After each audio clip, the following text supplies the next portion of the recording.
Wow.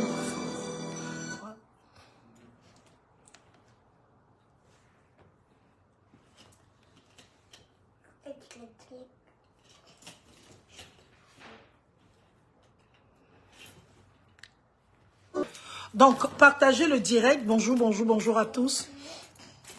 Merci Hermine et ça.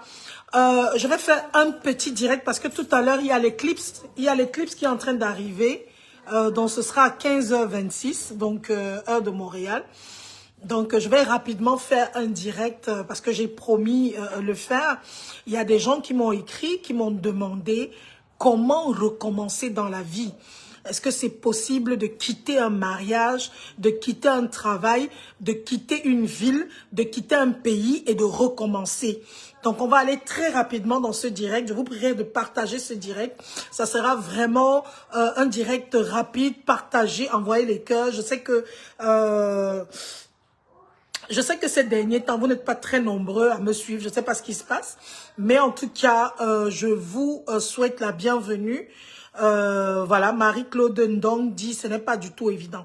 Donc, je vais prendre des exemples. Je vais prendre des exemples pour vous. Parce que en fait, ce qui m'a fait... qui me fait faire ce direct aujourd'hui. Partagez le direct, s'il vous plaît. Il y a hier une dame qui a écrit dans le groupe... Love, je sais pas si c'est Kamel Sister, Love Kamel Sister. Elle a raconté une histoire avec son mari et son ex.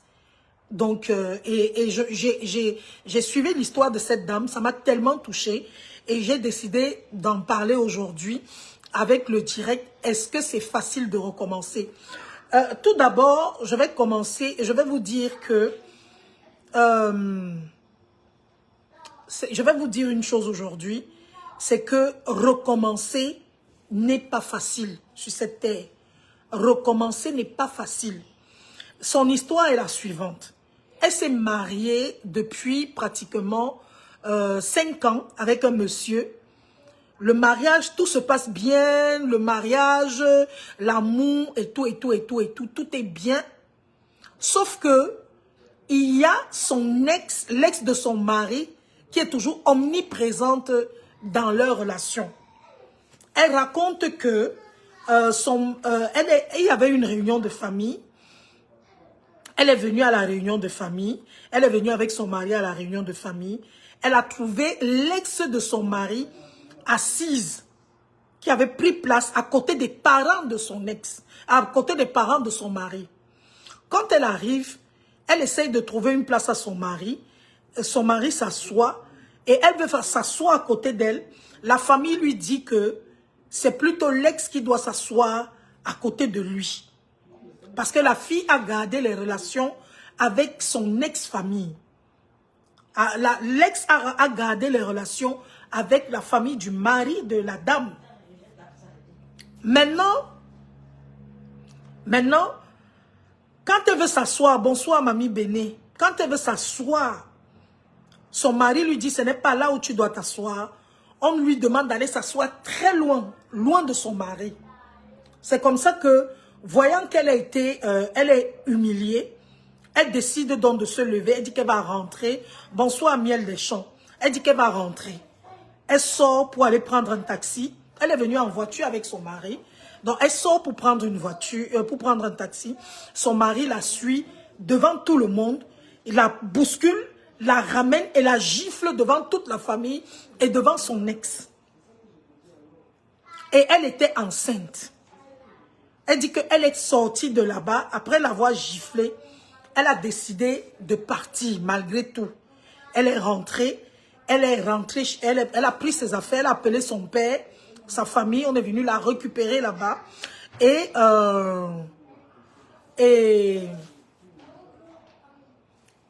elle a décidé donc de... Ses parents l'ont récupéré, ils l'ont ramené dans la famille. Elle dit que ça fait 1 mois qu'elle est dans sa famille, son mari n'est pas venu la chercher. Je ne sais pas si vous comprenez. Ça fait 1 mois qu'elle est partie de son mariage Elle a même accouché. Le mari n'est pas venu la voir. Bonsoir, Corinne Natacha. Tu parles. Ça donne mal. Ouais.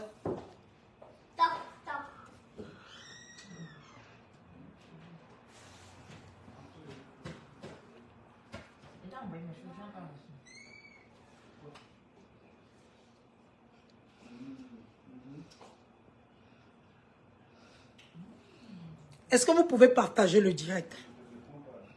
Envoyez les cœurs. Elle dit que... Bonsoir Hortense Thiague. Allez-y rapidement, les clips sont en train d'arriver. Je vois comment ça noircit déjà, non? Bye bye.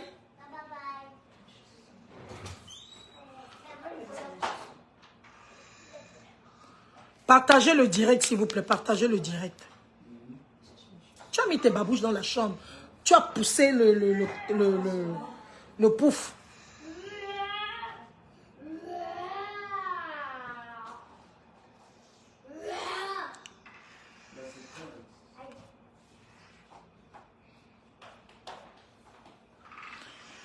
S'il vous plaît, partagez le direct. Partagez le direct. On va y aller. Partagez le direct.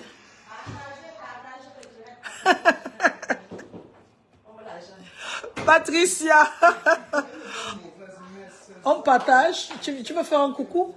C'est ma fille Patricia. Donc... Partagez. Envoyez les étoiles. Envoyez les cœurs. S'il vous plaît. Les clips. Tu es magnifique. Merci. J'attends les clips. Oui. Nous tous, on attend ça à 15h26. Tu vas en train de noircir déjà là. Il faut aller à la maison. Comme ça, vous pouvez regarder à partir de lui. Si vous ne pouvez pas sortir.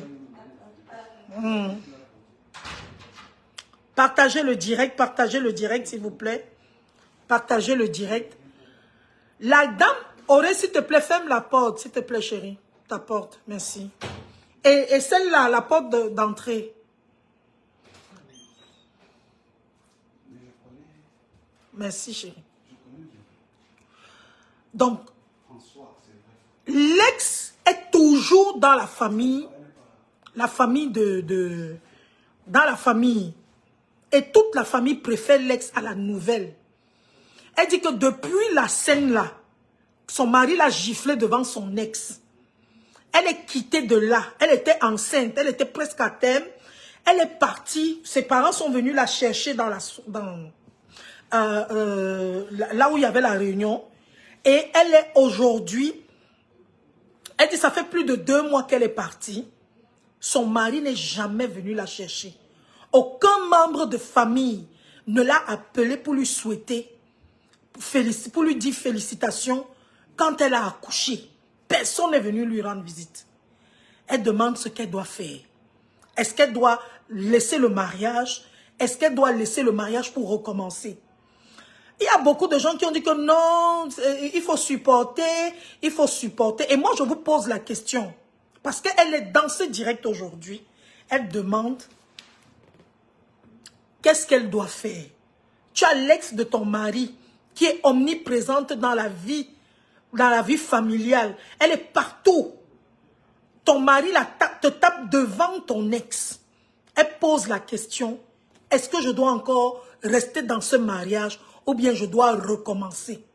Il y a des gens qui ont dit que non, ce n'est pas facile de recommencer. C'est pour ça que j'ai fait le direct en posant la question que, est-ce que c'est facile de recommencer? Et je vous pose la question, est-ce qu'elle doit rester dans ce mariage ou alors est-ce qu'elle doit partir? Est-ce qu'elle doit sortir du mariage? C'est la question que je suis en train de poser. Maintenant, moi, s'il fallait donner un conseil à cette jeune dame, je lui dirais, bonsoir Irène Chokomeni, je lui dirais de partir. Vous savez, Dieu lui a donné un enfant. Elle dit que c'est le premier enfant qu'ils ont dans ce mariage. Quand tu as eu la grâce d'avoir déjà un enfant, remercie le Seigneur. Et un homme qui te tape devant son ex, bonsoir grâce divine et Tundi, un homme qui te tape devant son ex ne te respecte pas. devant toute la famille et personne n'a parlé. Ça veut dire que même dans la tête de la famille, on sait que l'ex, c'est elle la vraie go, c'est elle la vraie femme de leur fils. Et c'est difficile de recommencer. C'est justement parce que beaucoup de femmes aujourd'hui restent dans les mariages parce qu'elles ont peur de recommencer. Je vais vous dire les amis, en réalité ce n'est pas facile de recommencer. En réalité sur cette terre, ce n'est pas facile de recommencer. Parce qu'on a les habitudes. Tu étais habitué à vivre dans une certaine maison. Tu étais habitué à vivre dans une certaine aisance. Tu avais ton mari qui avait l'argent. Tu n'étais pas obligé de travailler. Il s'occupait de toi. Et quand tu penses qu'il faut que tu quittes le mariage pour aller à désormais toi-même payer la maison, parfois on a mal. C'est pour ça que beaucoup de femmes aujourd'hui tatiquent dans les mariages. Elles tatiquent dans les mariages. Elles signent dans les mariages. Elles ne veulent pas partir. Pourquoi est-ce qu'elles ne veulent pas partir? Parce qu'elles ne veulent pas recommencer. Elles acceptent les humiliations, les mépris, les tromperies, les maladies, tout. J'ai une dame, en parlant de maladie, que je recevais, non pas elle, il y a d'abord une que j'ai rencontrée une fois, à l'hôpital La Quintini. La période là, ma petite soeur était hospitalisée à l'hôpital La Quintini. Je partais souvent lui rendre visite, à ma petite soeur. Et il y avait une de ses voix, il y avait une dame dans la salle qui était malade. Pas dans la même salle que ma petite soeur, c'était dans le même... je ne sais pas si c'était le même bloc. Bref, je l'ai rencontrée, on me l'a fait rencontrer parce que ma petite soeur était à La Quintini à la cause d'un accident de circulation. Le pavillon qu'on appelait pavillon Ben Sikin. Je rencontre la dame est gravement malade. Elle avait maigri comme ça. Elle me parle de son histoire. Elle me dit, ma petite soeur, je t'appelle comme ça parce que, à l'époque, j'avais une émission à la radio. L'émission s'appelait Fémina, je parlais aux femmes. Elle me dit, je sais que on m'a dit que c'est toi la présentatrice de l'émission de radio à Cori FM. Je dis, oui, c'est moi. Elle me dit, je t'appelle comme ça pour te donner mon témoignage. Je dis, vas-y. Envoyez les cœurs, s'il vous plaît. La dame était au courant que son mari la trompait. Son mari avait les femmes dehors. Son mari avait tellement de femmes que... Il y avait des femmes même qui venaient l'insulter sur place. On venait l'engueuler, on l'appelait au téléphone pour l'insulter. Les maîtresses de son mari. Cette dame était tellement malheureuse dans son mariage. Et chaque fois qu'elle se plaignait, les gens lui disaient que non, c'est toi la reine-mère. Il part dehors, mais c'est toi la reine-mère, c'est toi qui es la bosse de la maison. Laisse, tant que ton mari ne t'a pas chassé de la maison, ne sors pas. Reste dans la maison. C'est ce qu'on lui disait. La famille, tout le monde lui disait que non, il faut supporter. Le mariage, c'est supporter. La qualité que son mari avait des maîtresses dehors, c'était grave. Un jour, voilà, Karine Chap, bien sûr, ma chérie. Un jour, la femme tombe gravement malade. Elle s'en va à La Quintini. Ça avait commencé comme un palu. Elle s'en va à La Quintini. Le palu là ne finit pas. Non, elle était d'abord à la maison. Le palu ne finit pas. Le palu ne finit pas. Le palu ne finit pas. Elle s'en va finalement à l'hôpital. Quand elle arrive à l'hôpital, on dépiste qu'elle a le VIH-Sida. Un VIH-Sida très avancé. Je dis bien très avancé. Et on lui demande que, et votre mari? Elle dit, et mon mari, est-ce que je peux ramener mon mari ici? On découvre que son mari savait depuis qu'il est séropositif. Son mari était séropositif, mais il avait refusé d'en parler à la femme. Le gars a récupéré le VIH-Sida de l'une de ses maîtresses. C'est comme ça qu'il est venu donner à la femme. Il a donné le VIH-Sida à sa femme. Et lui, il se soignait. Il avait commencé la trithérapie. Sauf que la dame, c'était déjà tard. C'était déjà très très tard pour se soigner. Elle était déjà en train de mourir. Et elle avait la tuberculose en même temps et tout. La dame m'a dit, ma fille Solange, les gens racontent que, et les gens m'ont découragé, je voulais partir du mariage. Les gens m'ont dit que non, ne pars pas du mariage, c'est toi la reine-mère, non, c'est toi ci, c'est toi ça. Me voici en train de mourir. Je vais mourir, je vais laisser mon mari avec les femmes. Je vais laisser mon mari avec ses nombreuses maîtresses. Les amis, ce direct-ci aujourd'hui, c'est pour vous dire que lorsque vous arrivez à un point où vous n'avez plus, vous regardez à gauche, vous regardez à droite, vous n'avez plus de repères, les amis, la seule chose à faire, écoutez-moi très bien, la seule chose à faire, c'est de recommencer, c'est de partir. Elle a signé dans le mariage. Excusez-moi, je suis obligée d'allumer là. Il y a l'éclipse qui est en train d'arriver, donc le truc est en train de s'assombrir là.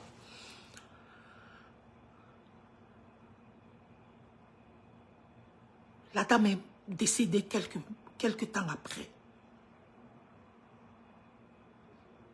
Il y a une que je recevais chaque 1er décembre au Cameroun, à mon émission Good Morning Cameroun. Vous savez que le 1er décembre, c'est la journée mondiale du sida. Donc je recevais toujours, j'avais eu l'habitude de recevoir cette dame. Parce que cette dame avait été contaminée par son mari. Mais son mari est décédé avant elle. Elle est partie à l'hôpital. Et elle a réussi à ralentir la maladie sur elle. Parce qu'elle-même, elle était déjà en train de partir. Elle a commencé à prendre sa trithérapie. Et elle est toujours vivante et elle est toujours en santé. Cette dame disait toujours que si j'avais écouté les gens, j'aurais recommencé. Les amis, je vais vous dire quelque chose aujourd'hui. Ce qui est très important. Les amis, ce n'est pas facile de recommencer. J'étais au Cameroun, moi Solange Béala. J'avais une vie, disons, stable. J'avais de quoi payer mon loyer. J'avais de quoi envoyer mes enfants à l'école. J'avais de quoi manger. Si je me basais seulement sur ça, je serais restée au Cameroun. J'avais de quoi manger, j'avais de quoi payer mon loyer. Mais quand j'ai regardé à long terme, je me suis dit, coucou Yann Kamga, comment vas-tu ma chérie? Quand je suis restée comme ça, je me suis dit, c'est bien beau de vivre au jour le jour. C'est bien beau d'avoir un petit argent pour payer le loyer. Oui, je paye mon loyer à 200 000 le mois. C'est bien beau tout ça. J'avais mis ma fille dans une école, dans une grande école. Mon fils était déjà étudiant. Je payais tout ce qu'il fallait. Mais quand je suis restée comme ça, j'ai regardé l'avenir. J'ai regardé l'avenir. Je me suis dit, si un jour, il y a une grave maladie qui arrive, comment est-ce que je vais payer ça? Si un jour, je perds mon travail à STV, comment est-ce que je vais faire? Parce que j'ai fait combien d'années à STV? Je suis entrée à STV en 2006 parce que ma vie véritable a commencé avec mon entrée à STV en 2006. Quand je regardais mon compte bancaire, je n'avais pas plus d'1 million gardé dans mon compte bancaire. Je vous promets les amis, j'aurais pu rester et m'engamber, comme on dit chez les bêtis, m'asseoir et me dire que non, c'est bon, j'ai de quoi manger, j'ai de quoi, nanana, je paye l'école de mes enfants, correct. Mais j'ai regardé l'avenir, j'ai regardé à mes enfants. J'ai dit que si je reste, ça ne sera plus, si je reste au Cameroun, dans ces conditions compliquées. Les conditions compliquées, genre, tu veux même lancer un truc. Merci beaucoup, Hortense Guiadem. Tu veux même lancer un projet. On te vole ton projet. Soit on t'a volé ton projet. Soit le projet, soit on t'a volé le projet. Soit quand tu peux demander les sponsors, on te donne beaucoup de conditions. Il faut que tu couches avec, il faut que tu fasses ci, il faut que tu fasses ça. Et comme je n'étais pas prête à me compromettre, j'ai dit, c'est vrai, j'ai 49 ans. C'est vrai, je suis déjà vieille aux yeux des gens. Mais je vais recommencer à zéro. Je m'en fous, je vais recommencer à zéro. Quand j'ai pris la décision de recommencer à zéro, je me souviens, il y a beaucoup de gens qui se sont moqués de moi. Des gens qui ont dit que, oh, toi là, tu es vieille, tu n'as pas fait quoi, hein? On n'immigre pas à ton âge là. À ton âge là, c'est fini, c'est machin. À ton âge, c'est l'âge où les gens rentrent au Cameroun. J'ai décidé de partir du Cameroun. Merci Baboulé. J'ai décidé de partir du Cameroun à 49 ans. 49. À l'âge où au Cameroun, on dit que tu es déjà périmé, que tu es bonne pour la casse. Je ne sais pas si vous comprenez. À l'âge où on dit que pour toi est fini. À l'âge où on dit que ta vie n'a plus de sens. Je suis partie du Cameroun à 49 ans. 49. J'ai dit que je vais recommencer ma vie à zéro. Je suis arrivé au Canada, miel des champs, moi à 50 ans, bravo. Je suis arrivé au Canada en visiteur. Visiteur. Même pas résidence permanente. Je suis arrivé au Canada comme visiteur. Quand je suis arrivé les premiers jours, j'habitais chez les gens. J'ai fait, oui, j'ai fait presque 6 mois chez les gens. J'habitais seulement chez les gens, chez les gens, chez les gens. Jusqu'à ce que j'aille un jour sous-louer un appartement. Après, j'ai trouvé mon permis de travail. J'étais tout là. Mais ce que vous n'allez pas comprendre, c'est que cette arrivée au Canada a permis même que je puisse débloquer beaucoup de choses. Ce n'était pas facile. C'est pour ça que je vous dis, les amis. Je vais vous dire, les amis. Chaque fois que vous arrivez à un niveau où vous êtes coincé, que ce soit dans votre travail, que ce soit n'importe où, ayez le courage. Parce que ce qui nous bloque aujourd'hui, nous restons dans des endroits où on n'a pas le goût. Nous restons avec des hommes que nous n'aimons pas. Nous restons dans un travail qui nous énerve. Que quand tu te réveilles le matin, tu penses que tu dois aller au travail. Quand tu penses que tu vas aller au travail, ton ventre, oui, ton ventre commence à gratter. Je ne sais pas si vous comprenez. Merci beaucoup, Yann. Merci beaucoup. Quand tu penses que tu vas aller au travail, ton ventre commence à faire mal. Je vous dis la vérité qu'il y a les gens que quand ils vont au travail, ils commencent à avoir mal au ventre. Maman, on est en train de vivre l'éclipse en direct. Maman, il est 15h25. Mais c'est déjà noir. Attendez, je vais vous montrer. C'est déjà noir.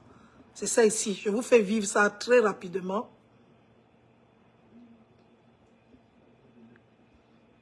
Il est 15h. C'est déjà noir partout. Regardez.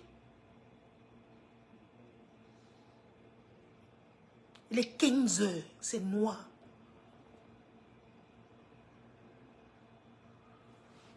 Alors que la nuit tombe maintenant à 19h. Regardez.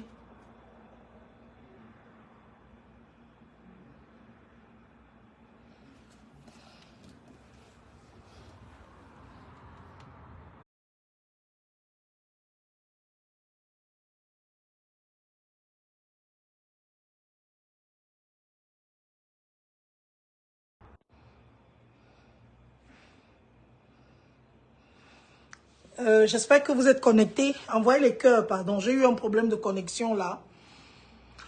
J'ai eu un problème de connexion. Voilà, je pense qu'on va continuer. Bon, le direct a failli se couper parce que je suis sortie, mais je n'avais plus. C'est grave, c'est devenu noir. Aurélien? C'est tout noir. Il faut me porter tes lunettes hein, pour voir ça. Wow,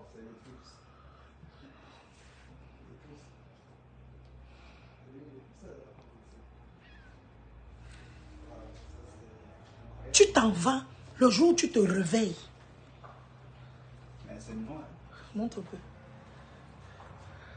Donc voilà les lunettes pour voir l'éclipse.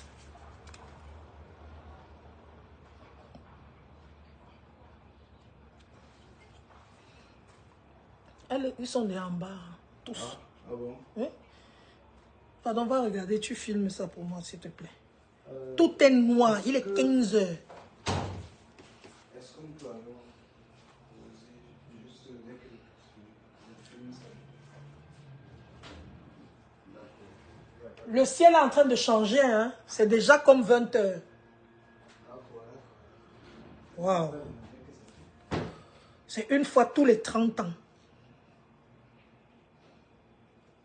Bonsoir Colette Simon. Parfois, tu te lèves le matin, ton ventre fait mal. Parce que lorsque tu as pris la clé. Lorsque tu es en train d'aller au travail, ton ventre commence à faire mal. Le ventre fait mal. C'est comme si tu vas faire seulement les selles. Quand tu penses que tu vas aller au travail, tu commences à vomir. Ah, tu as le code, non? Oui. Le ventre commence à faire mal. Bonsoir Daniel Ambomo. C'est comme ça que...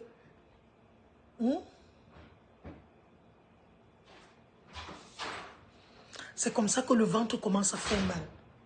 Parce que tu n'es pas à l'aise au travail. Parce que tu détestes ton travail. Parfois, tu as des collègues qui sont méchants envers toi. Tu as des patrons. Un patron qui te pourrit la vie. Tu as des collègues qui te pourrissent la vie. L'ambiance n'est plus ça.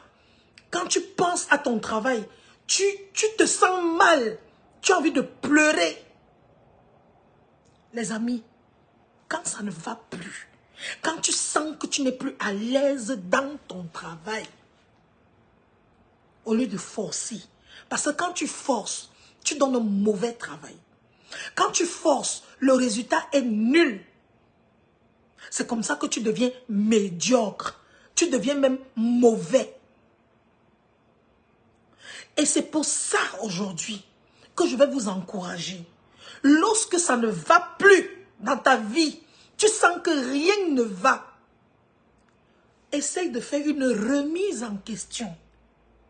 Si tu peux recommencer, papa, maman, recommence. Si tu peux recommencer, recommence. C'est important. C'est très important.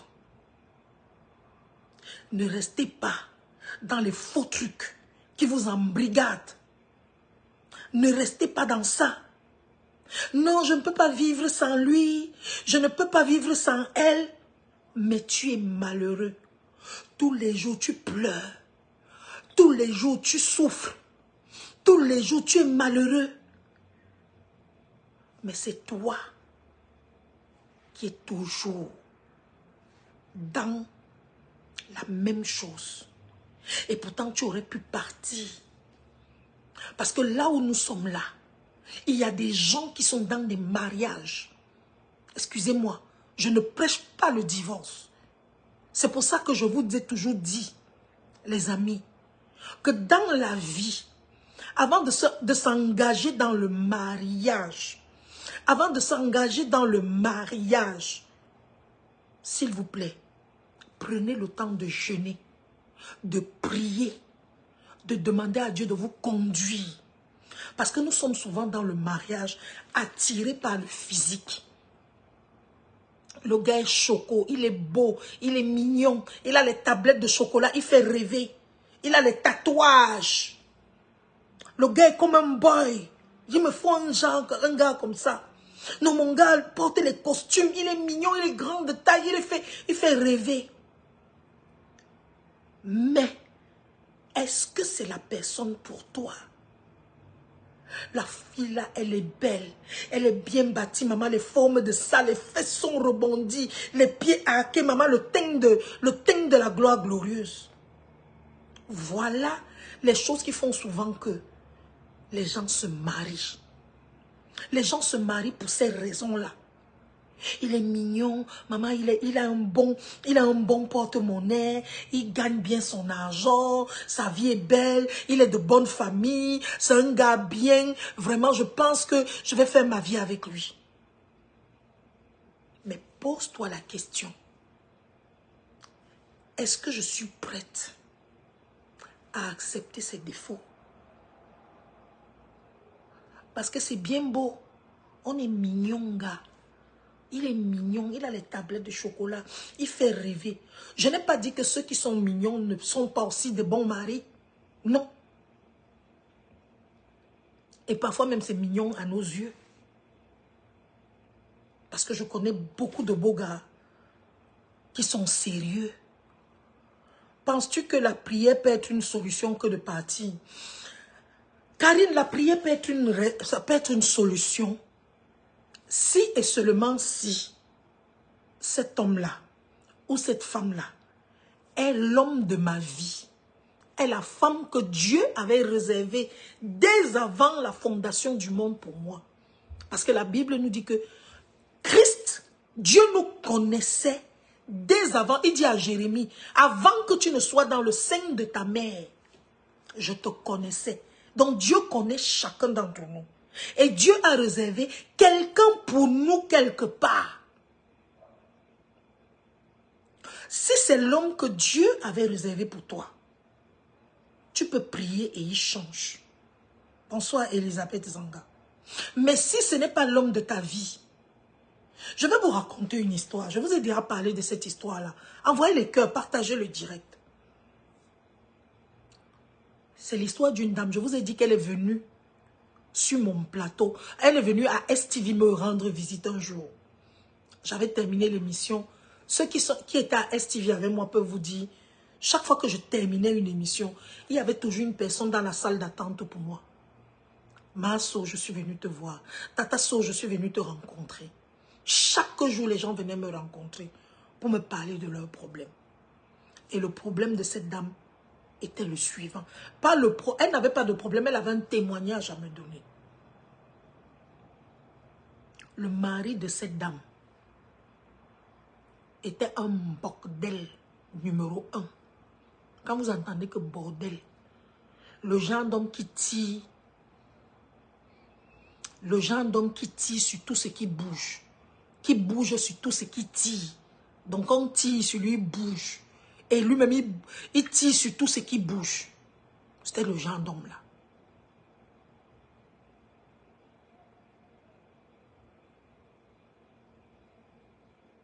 Tu es en train de battre campagne pour l'immigration au Canada, sauf qu'il faut bien nuancer tes propos. Qu'est-ce que ça veut dire? Je suis en train de dire que je suis parti. Tu me parles, j'ai prononcé le mot Canada ici. Sonoka GPS. J'ai prononcé le mot Canada depuis que je suis en train de parler. Pourquoi vous êtes même comme ça? Pourquoi vous écoutez seulement ce que vous voulez écouter? J'ai prononcé le mot Canada. J'ai dit, j'ai décidé de partir. Je pouvais partir en France. Je pouvais partir aux États-Unis. Je vous ai dit que j'ai décidé de partir, de tout lâcher et partir. Vous m'avez vu prononcer le mot Canada ici en disant que non, c'est parce que je suis venu au Canada que les choses sont bien. Qu'est-ce qui vous prend même souvent? Comment vous êtes comme ça? Pourquoi vous écoutez toujours mes directs à l'envers? Pourquoi? Même quand on est en train de parler des vraies choses. Je vous dis la vérité que j'aurais été en Australie maintenant. J'aurais été au Japon. J'aurais été même en Côte d'Ivoire. C'est-à-dire si j'avais décidé d'aller vivre en Côte d'Ivoire, même au Gabon. j'aurais fait ce direct en disant de recommencer. C'est pas le pays. C'est pas le pays, c'est une décision que j'ai prise de partir.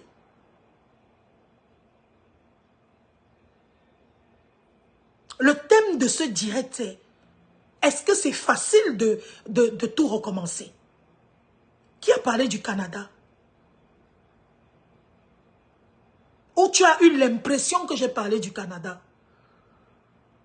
Faites attention, hein, les amis. Je vous ai déjà dit que je suis très intelligente et je sais exactement ce que je dis et exactement ce que je fais. Le mari de la femme là, c'était un bordel numéro 1. Un bordel numéro 1. La femme était déjà fatiguée. Karine, je réponds à ta question. Elle savait que chaque fois que son mari lui disait qu'il voyage, il ne voyageait jamais. En fait, il partait toucher les maîtresses. Un jour, le mari lui dit que je vais à Yaoundé. Avant que son mari ne voyage, parce qu'elle savait que son mari allait voyager, elle a fait 1 semaine de jeûne. Les amis, le jeûne paye. Qu'on ne vous mente pas, le jeûne paye. Ils sont en train de filmer, oui, il est en train de filmer l'éclipse. Le soleil est revenu, l'éclipse est parti. Maman,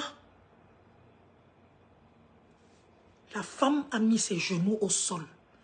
Elle a fait le jeûne pendant 1 semaine. Elle n'a même pas dit à son mari qu'elle jeûnait. 1 semaine de prière, de consécration, de concentration.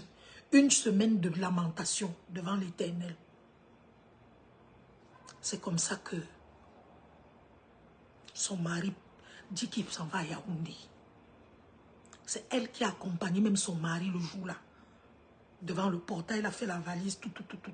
Elle a dit à son mari, bébé, au revoir. Le mari prend la voiture. Il est censé déposer la voiture à l'agence. Et il prend le bus. Et quand il revient, il laisse la voiture au parking de l'agence. Sauf que le mari ne partait jamais à Yaoundé. Le mari était chez une maîtresse à Deido. Et ils habitaient vers Yassa là-bas. Le gars était chez une maîtresse à Deido. Écoutez-moi très bien, les amis. Chez une maîtresse à Deido. Maman. Ha. Le soir du jour où le mari est quitté de la maison, il était à la rue de la Joie à Deido, avec la nouvelle petite. Ses amis le voient avec la nouvelle petite. On dit que gars, c'est comment? Non, ça va. Eh gars, mais comment et ta femme? Il dit non, j'ai dit à ma femme que j'avais voyagé. Elle sait que je suis à Yaoundé et tout. Je suis venue passer la semaine avec ma nouvelle chérie. Et présente tout. Les amis lui disent que gars, ce que tu fais là n'est pas bien. Tu as une très bonne femme.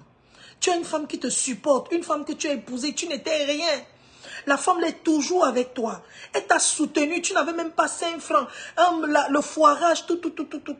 Mais tu es toujours à chercher les femmes, le gars. Il faut arrêter ça. Le gars dit que, dis donc, hey, machin. Ses amis là lui disent qu'on va appeler ta femme. Moi, je vais appeler ta femme, je vais lui dire que tu es ici. Il faut que ta femme vienne te chercher. Elle dit qu'appeler là, ça fait quoi? C'est comme ça que les amis appellent la femme. Allô, ma, ça va? Ok, ça va, non. Et ton mari? Oh non, mon mari va bien, il est à Yaoundé. Les gars lui disent que quel à Yaoundé? Voici ton mari qui est ici, à la rue de la Joie à Deido, en train de manger le poisson avec une nouvelle petite. Il faut que tu viennes, maman. Il faut que tu viennes le retrouver ici. Viens retrouver ton mari ici. Viens faire le scandale. Si ça avait été les femmes qu'on connaît là au Cameroun, elle aurait demandé que...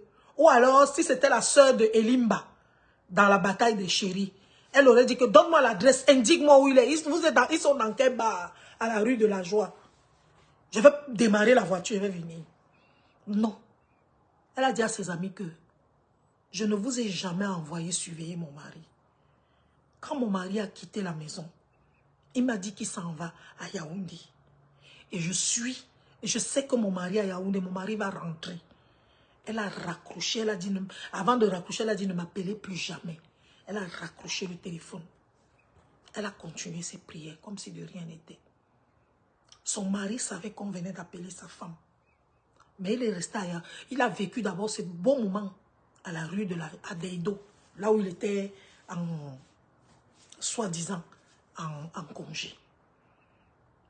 Quand il revient à la maison le lendemain, enfin, après une semaine, sa femme l'accueille, ça va bébé, le voyage était bien, et tout, et tout, et tout. Elle prend son sac, elle prend sa valise, elle dépose, et tout, et tout, et tout. Le gars a même fait les achats. Oh.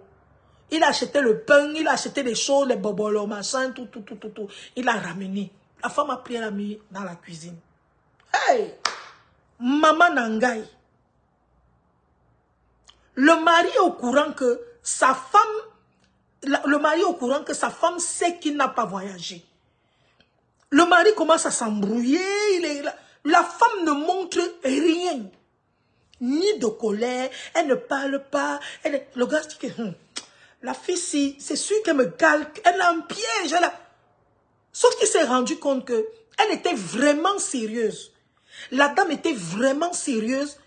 Elle n'était pas... Elle ne faisait pas semblant. Peut-être au bout de 3 mois, comme ça, 4 mois. Un jour, il appelle la femme. Il lui dit que bébé, je veux causer avec toi. Parce qu'il était fatigué. Comme on dit, c'est le cœur du bandit qui bat. Et le gars fait asseoir sa femme dans la chambre. Il lui dit, écoute bébé, je veux me confesser chez toi. La dame dit que te confesser, il y a quoi chérie, il y a quoi? Tu sais, la dernière fois quand je t'avais dit que je partais à Yaoundé, je ne suis jamais allée à Yaoundé. La femme dit que, et qui est bébé? Je sais que tu étais à Yaoundé. Tu m'as dit que tu allais à Yaoundé. Que non bébé, je n'étais pas à Yaoundé. J'étais chez une de mes maîtresses, à Teido, ici à Douala. Je suis partie là-bas, je suis partie vivre avec elle. C'était une fille que je devenais de rencontrer et tout, et tout, et tout, et tout. Je sais que les gens t'ont même appelé. Elle dit que chérie, tu m'as dit que tu partais à Yaoundé. Et je sais que tu es à Yaoundé. Le reste là ne m'intéresse pas. Tu m'as dit que tu partais à Yaoundé. Je savais que mon mari était à Yaoundé. Le reste là ne m'intéresse pas bébé. Le gars se met à genoux. Il dit à sa femme, depuis que je suis rentrée, je t'observe. Je vois comment tu te comportes. Tu m'aimes sans problème. Tu m'aimes sans... Tu m'aimes de tout ton cœur. Mon bébé, je voulais te demander pardon. Et te dire que j'ai même barré la fille là. J'ai barré toutes les maîtresses que j'avais. Chérie, j'ai demandé à Dieu. Qu'est-ce que tu m'as... Pourquoi je te fais du mal? J'ai demandé aussi pardon à Dieu. Parce que tu es une femme qui me supporte, qui m'a toujours soutenue. Parfois, elle me pose la question, pourquoi est-ce que je te trompe? Tu as tout pour que je ne te trompe pas. Mais moi, je suis toujours en train de te tromper. C'est comme ça que le gars a pris l'engagement, ce soir-là, de ne plus jamais tromper sa femme. La dame est venue me voir, parce qu'on avait fait une émission sur la fidélité de l'homme. Elle est venue me voir sur le plateau et me dit que j'ai un homme qui est fidèle depuis... Elle m'a dit que l'histoire là, c'était il y a plus de 10 ans. Elle me dit que depuis ce jour jusqu'à aujourd'hui, mon mari a changé. Vous voyez comment le calme d'une femme a amené le calme, la prière et le sérieux d'une femme a amené un homme à changer.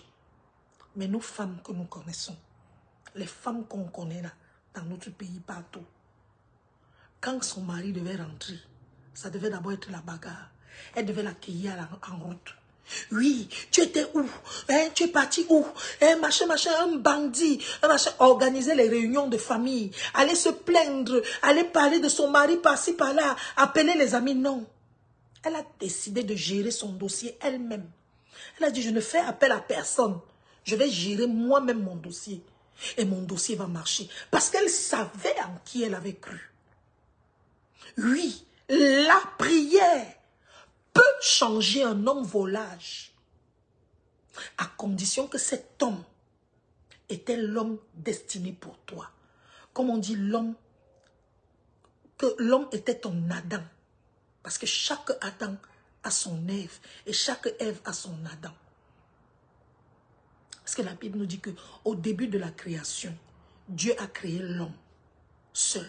Et quand il dormait, il a fait endormir et de sa côte, il a sorti la femme Ève. Ça veut dire que quand tu es l'homme de ma vie, normalement quand je me réunis en toi, nous formons le premier Adam, l'Adam primitif, l'Adam du premier jour. Parce que l'Adam du premier jour avait un côté féminin en lui. C'est dans son sommeil que Dieu a sorti la femme, la côte, à qui il a fait, la côte qui est devenue sa femme. Ça veut dire que quand tu trouves ton Adam, quand tu trouves celui dont vous vous emboîtez comme ça pour former un seul Adam, tu peux mettre tes genoux au sol. Dieu intervient. Mais quand ce n'est pas l'homme de ta vie, maman, tu peux prier même 150 fois. Quand Dieu n'est pas dedans, ça ne donne pas. Au contraire, ça va aller se gâter. Je vous dis aujourd'hui, si vous êtes malheureux dans votre vie, si dans votre vie, rien ne vous sentez que vous êtes arrivé à un niveau où vous n'êtes plus heureux. Parce que dans la vie, je veux vous dire une chose, les amis, le bonheur dépasse tout. C'est pour ça que la Bible dit que c'est la bénédiction de l'Éternel qui enrichit. Et il ne la fait suivre d'aucun chagrin. Est-ce que vous m'entendez? Est-ce que vous m'entendez? C'est la bénédiction de l'Éternel qui enrichit. Et il ne la fait suivre d'aucun chagrin. Quand tu as l'argent qui vient de Dieu, quand tu as la bénédiction qui vient de Dieu, il n'y a aucun chagrin dedans. Il n'y a pas de sacrifice dedans. Il n'y a pas que tu vas donner ta mère, ton père, tu vas donner ton orteil, tu vas donner ton doigt, tu vas donner une partie de ton corps. Quand Dieu lui-même est dans ta bénédiction, il n'y a aucune condition. Tu manges ton argent, tu es content. Ce n'est pas le genre que tu manges l'argent en pleurant. Parce qu'à la fin du mois, il faut que tu penses à sacrifier. Il faut que tu penses à faire. Il faut que la bénédiction de l'Éternel n'ait accompagné d'aucun chagrin. D'aucun chagrin. On dit oui, les pleurs. Il n'y a pas de pleurs dans la bénédiction de l'Éternel. Il n'y a pas. Si tu es quelque part où tu te sens mal à l'aise, où sur ton visage, on lit souffrance, souffrance, malheur, maman, pars de là, ne reste pas. Parce qu'on ne vit pas ça, on n'écrit pas sa vie au brouillon. Pour écrire ça de main au propre, on la vit seulement. Petit Pays disait dans une de ses chansons, on ne recommence pas sa vie, on continue seulement. Hein? Une de ses chansons qui disait, on ne reprend pas sa vie, on continue seulement. Si tu es quelque part où tu es malheureux, où tu es malheureuse, où tu n'es pas à l'aise, c'est pour ça que je vais vous dire une chose, les amis. On n'écrit pas sa vie au brouillon. Que voilà ma vie, j'écris d'abord au brouillon, après je vais effacer. Je vais écrire au propre. Non. C'est une fois. C'est une fois. Tu avances seulement. Quand tu n'es pas heureux, c'est pour ça que la Bible dit que tout ce qui n'est pas conviction est péché. Tant que tu n'es pas convaincu de quelque chose, c'est un péché. Tu es même dans un travail où tu n'es pas convaincu. C'est un péché. Sors de là. Sors de là. C'est pour ça que Dieu aime les personnes entières. Il n'aime pas les gens. Je déteste le mot médiocre. Vous savez, médiocre veut dire en français ni bon ni mauvais. C'est ce que ça veut dire médiocre. Quelque chose qui n'est pas, qui est mi-figue, mi-raisin. C'est ça la médiocrité. Or, dans la vie, la Bible dit que soit tu es froid, soit tu es chaud. Dieu déteste les tièdes. Il faut être vrai dans la vie. Il faut être entier dans tout ce que vous faites dans votre vie. Il faut être entier. Il faut être vrai. C'est pour ça que Dieu pouvait choisir un type comme Paul. Les gens posent souvent la question que pourquoi Dieu a choisi Saul de Tarse. Pourquoi l'a-t-il choisi?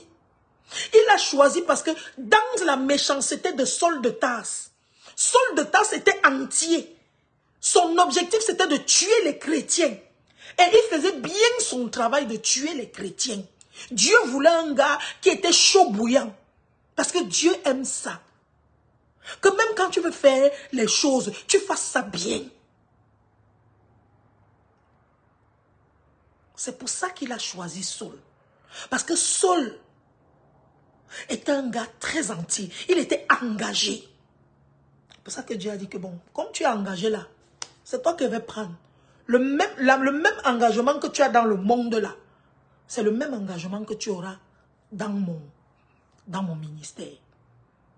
Quand Paul partait donc tuer les derniers, donc il partait avec la vengeance qui va seulement finir les chrétiens à Damas. Dieu l'a scandalisé en route. Poup, il est tombé. Boum. Boum. Il entend seulement la voix. Pourquoi me persécutes-tu? Qui es-tu? Je suis Jésus que tu persécutes. Eh, moi aussi, je te persécutais quand? Je suis Jésus que tu persécutes. Boum. Il me rend aveugle. Il envoie là où ils étaient en train d'aller. C'est pour ça que quand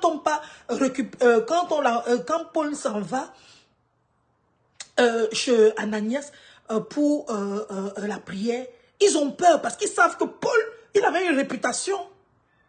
Et c'est là où Dieu convainc. Il lui dit que non, reçois-le. On le guérit, les choses tombent. Et il devient l'un des meilleurs apôtres de la Bible.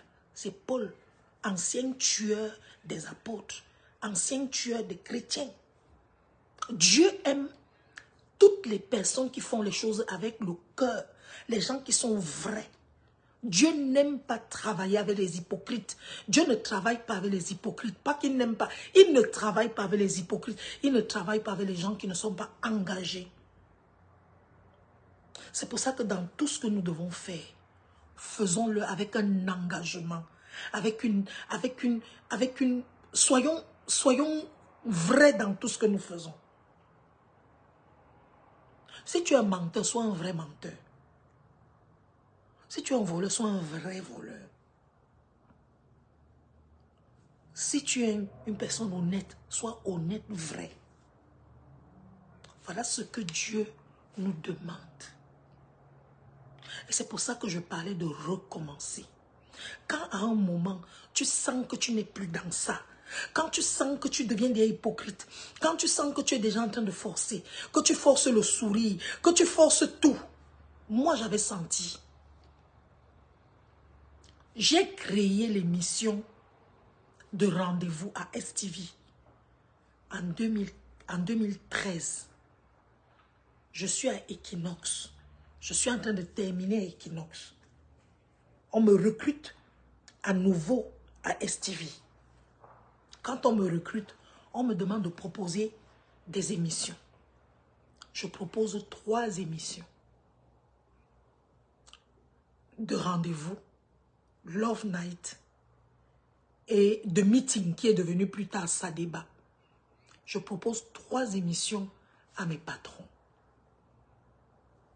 J'arrive à STV, on valide mon émission et on me demande de choisir ceux qui vont travailler avec moi.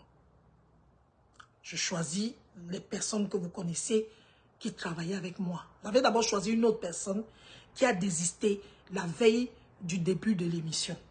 Ce qui fait que j'ai été obligé de postponer, de renvoyer la date du début de l'émission.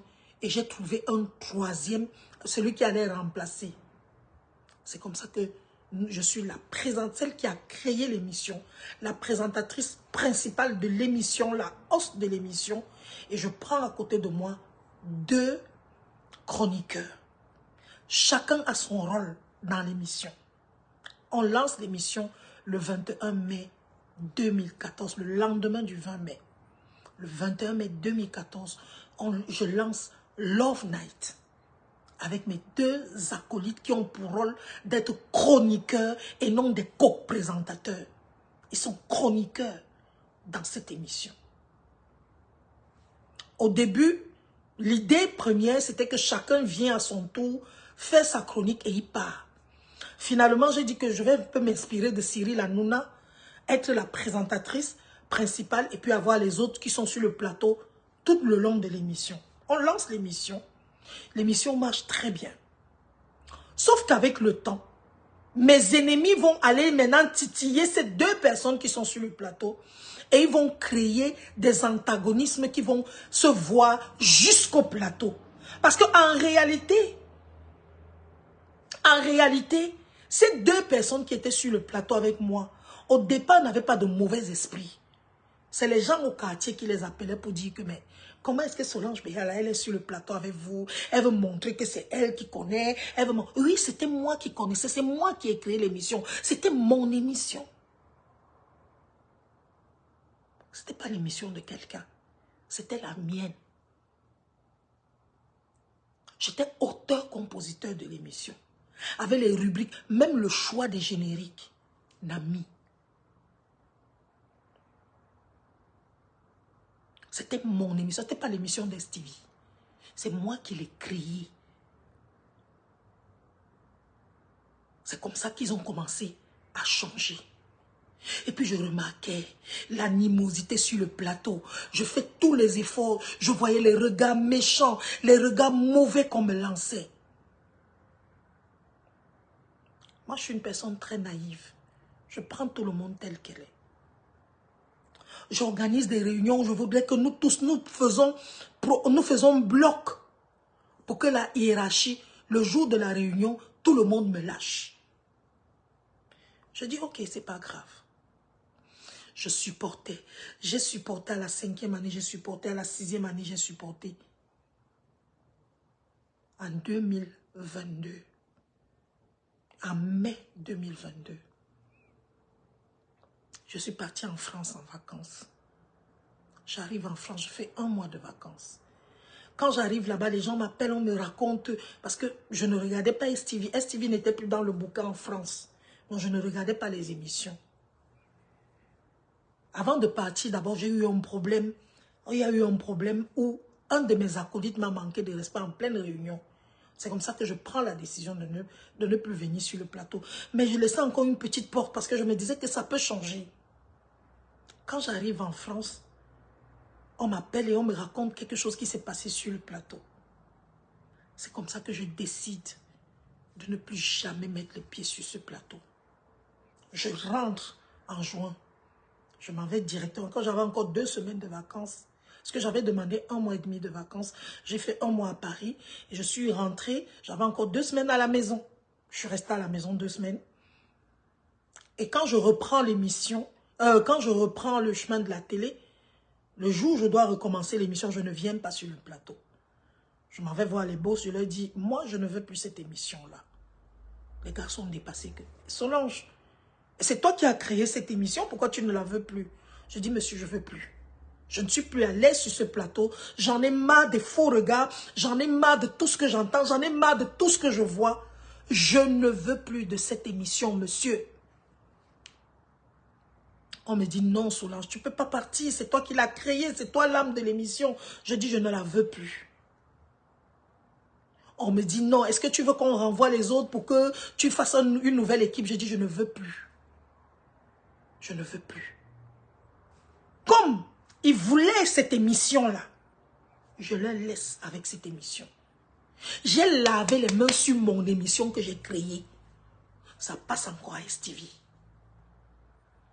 J'ai laissé. Elle dit qu'elle ne veut plus. Je ne suis plus dedans. I don't want. Ne veut plus.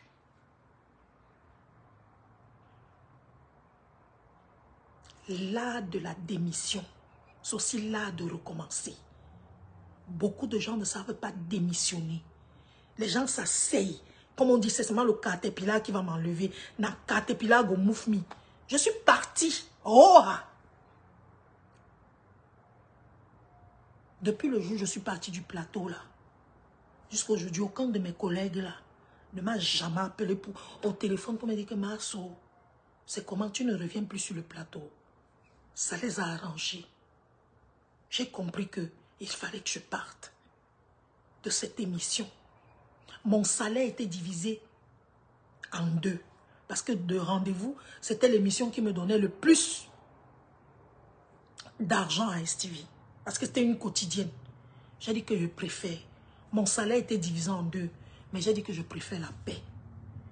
Je préfère la paix. C'est comme ça que j'ai quitté l'émission et je présentais désormais seulement Ça Débat et Love Night. La paix du cœur. Le bonheur. C'est la première. J'ai dit que quand tu as la paix du cœur, je ne sais pas comment vous expliquer. La paix du cœur dépasse tous les amis.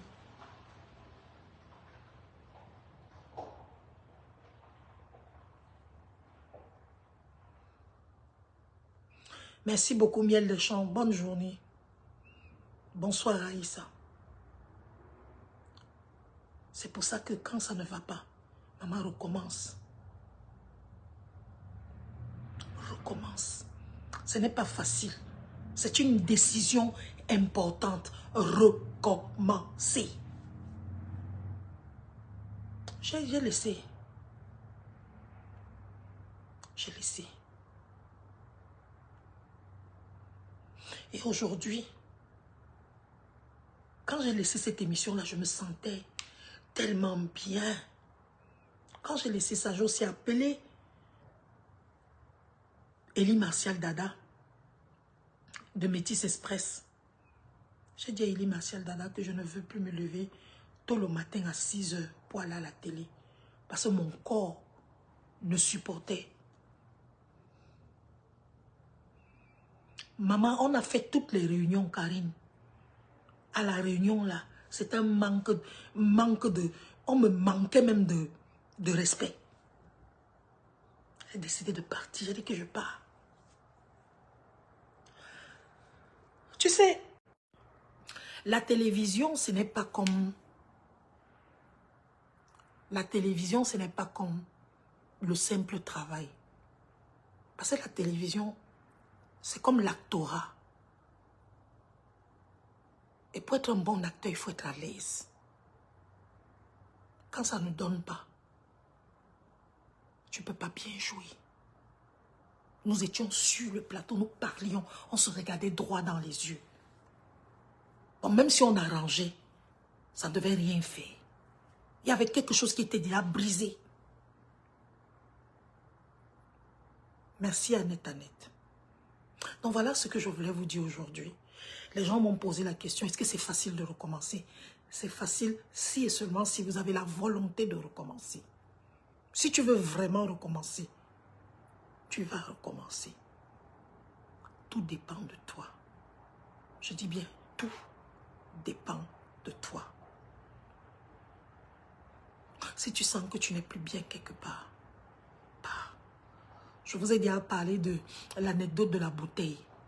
Je vous ai dit que la même bouteille d'eau qui est vendue au supermarché, 6 bouteilles à 1500. La même bouteille, tu trouves une bouteille au tu trouves une bouteille au restaurant à 1000 francs, les petits restaurants du quartier. Tu trouves la même bouteille d'eau dans un hôtel à 5000. La même bouteille d'eau qu'on vend 6 à 1500 au supermarché. Tu la trouves. Tu trouves la même bouteille là, la même bouteille d'eau, tu la retrouves à l'aéroport. Tu la retrouves. Bizarre, plusieurs personnes se lèvent contre une personne. Qu'est-ce qui cloche? Quand tout le monde entier, quand tout Jérusalem s'était levé contre Jésus-Christ, qu'est-ce qui clochait? Qui vous a dit que parce que tout le monde est contre vous, ça veut dire vous avez un problème? Qui vous a dit ça? La Bible parle même de quand tout le monde vous aimerait. Faites attention. Ce n'était pas tout le monde, c'était 2 personnes qui étaient sur mon plateau, qui voulaient prendre mon émission. Et je leur ai laissé ça. Joyce Beckham Faites attention. Évitez de suivre la foule. La foule n'a pas toujours raison. Hier, j'ai acheté sur YouTube le film La Passion du Christ. Je voulais revoir La Passion du Christ des années après. Le même Jésus qui a réveillé les morts, qui a ressuscité les morts, le même Jésus qui a été accueilli en héros. Il est venu en héros à Jérusalem. On mettait les habits au sol, on mettait les feuilles de machin sur le sol, on mettait beaucoup de choses. Le même Jésus qui a nourri une foule de 5000 personnes, sans compter les femmes et les enfants. Le même Jésus qui a guéri les malades, qui a redonné la vue aux aveugles. Le même Jésus-là, toute la foule a dit que je revois encore le film hier. On dit, vous voulez qu'on libère qui? Barabbas ou Jésus? Toute la foule crie Barabbas. Barabbas c'est un voleur. Un gars qui agressait les femmes au marché. Il violait, il volait. La foule a dit qu'on préfère le violeur et on préfère le voleur à Jésus-Christ. Comme ça qu'on dit, crucifiez-le, crucifiez-le. Je vais vous dire une chose, c'est pas parce que 2 personnes sont contre toi ou même 10 personnes sont contre toi que forcément tu es dans le faux. Faites attention. Et c'est l'erreur fatidique que beaucoup de gens font. Non, si tout le monde parle d'elle, ça veut dire que parfois on parle de toi parce que tu as une aura, parce que tu as un aura, parce que tu as un futur, parce que tu as un truc que les autres n'ont pas. Faites attention. La foule n'a pas toujours raison. Toute la foule était contre Jésus-Christ. Je dis bien, toute la foule était contre Jésus-Christ. Il ne leur avait rien fait. Au contraire, il leur avait fait du bien. Parfois, tu as une étoile qui brille et ça gêne les gens. Faites attention. La foule n'a pas toujours raison.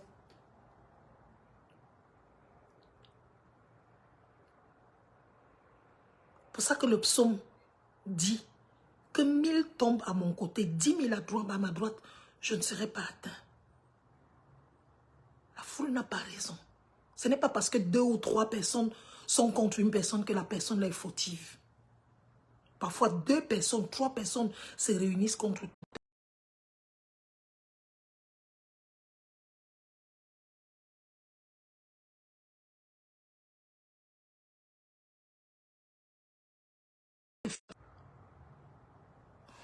J'ai eu un appel, je suis désolée. Voilà ce que je voulais vous dire aujourd'hui.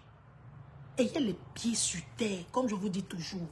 Les autres ne doivent pas vous commander. Les autres ne doivent pas gérer vos vies. Je vous ai dit ça l'autre jour. Sachez exactement ce que vous voulez. Quand ça ne donne pas, partez. Ça ne donne pas, partez. Dans tous les sens. Parce que tu veux la paix du cœur. Si vous voulez écouter ce que j'ai... Celui qui a les oreilles pour comprendre ce que j'ai dit, que cette personne-là comprenne. Celui qui a les oreilles pour comprendre, comprend. Celui qui n'a pas, ne comprend pas. Je vais vous souhaiter une très bonne soirée.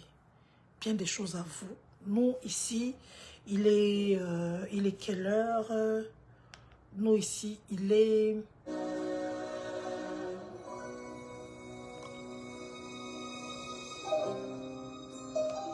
Il est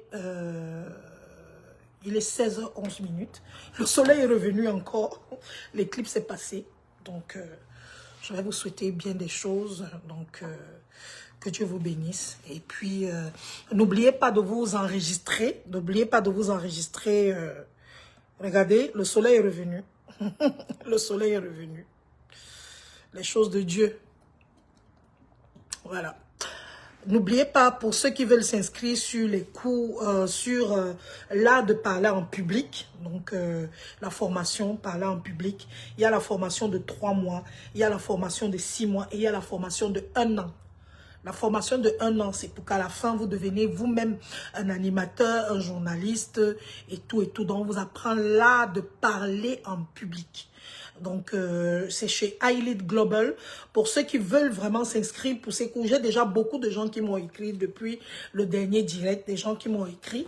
Et ces gens m'ont écrit et je leur ai envoyé les liens d'inscription. Ils sont en train de s'inscrire. Les cours vont commencer d'ici le mois de mai. Donc, vous avez encore le temps de vous inscrire. On va faire des formations. C'est en ligne. Donc, vous n'avez pas besoin d'aller quelque part. C'est pas en présentiel. C'est en ligne. Voilà. Et à la fin de la formation, vous avez un diplôme qui vous sera remis. Un diplôme vraiment reconnu et qui vous permettra même de travailler quelque part. Donc, ceux qui veulent savoir s'exprimer en public, qui veulent prendre la parole, qui veulent savoir comment prendre la parole devant des gens, je vous attends inbox, voilà, donc pour ceux qui veulent s'inscrire. Ma perruque, aujourd'hui, c'est bien sûr du Golden Premium, comme d'habitude. Donc, c'est la nouveauté de Golden Premium, avec l'arrêt de Kim Kardashian. J'ai décidé de la mettre aujourd'hui. Et mon teint, actuellement, je continue. Je suis en train de finir ma crème de Brigitte Skin Paris. Mais dès vendredi, je vous montrerai le nouveau bébé de Nadège Lebel, donc un teint parfait by Nadège, parce que je viens de signer le contrat avec elle pour la nouveauté, donc la nouvelle gamme. Elle m'a envoyé ça depuis Paris, donc c'est en train d'arriver ici. Je vais tester et je vais vous montrer un peu, je vais un peu vous montrer ce que c'est. Donc, pour vous dire en gros, cette gamme est pour... merci beaucoup Prudence, merci beaucoup. Cette gamme est pour l'Afrique, plus précisément. Vous pouvez devenir vous-même grossiste avec 15 000 francs CFA, la gamme. Une gamme à 15 000 avec 6 produits à l'intérieur réservés. Il y a une autre gamme qui est à 30 000 avec la bave d'escargot qui coûte 30 000 francs CFA. Donc, au Cameroun, au Togo, en Côte d'Ivoire, au Gabon, partout, vous pouvez commander et vous représenter cette marque-là. C'est vraiment le must. C'est vraiment le bon quoi. Donc voilà ce que je voulais vous dire aujourd'hui. Les bonnes choses sont en train d'arriver. Merci à vous. Allez, portez-vous bien, que Dieu vous bénisse. Bye bye.